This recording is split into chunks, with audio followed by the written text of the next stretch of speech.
Hey guys, I'm going to talk to you about chapters 4, 5, and 6. That's Old Testament moral code, nihilism, and ethical egoism. So the Old Testament moral code essentially says that the world is a Disney movie, right? We are divided into two different groups, good people and bad people. And every single individual, every experience, every emotion, everything that ever happens to you can be labeled as either good or bad. That's it. There is no middle ground. There is no gray area. Things are either inherently good or inherently bad, and ain't nothing else exist. Right, so that begs a lot of questions about what defines sin and what defines good and evil and sort of those kinds of things.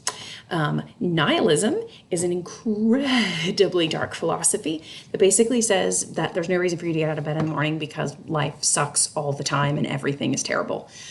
It says that there is no meaning to life whatsoever, that you can't bring any meaning to life. You can do kind of whatever you want, but it's completely purposeless.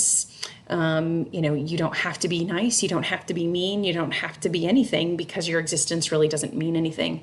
In the grand scheme of things, whether you live or die is completely useless. Right. And that really begs the question, does that allow us freedom? If you believe that your life is meaningless and that there isn't someone up there that's like checking a box, making sure that you're doing the right things, can you sort of be freed from social paradigms and social expectations?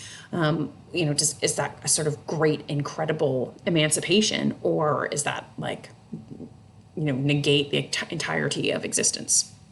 And then ethical egoism.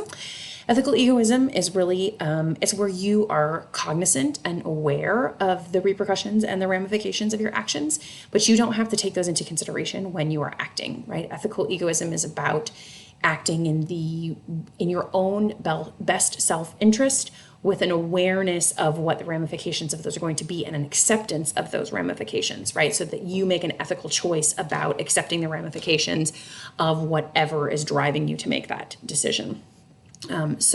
Can you,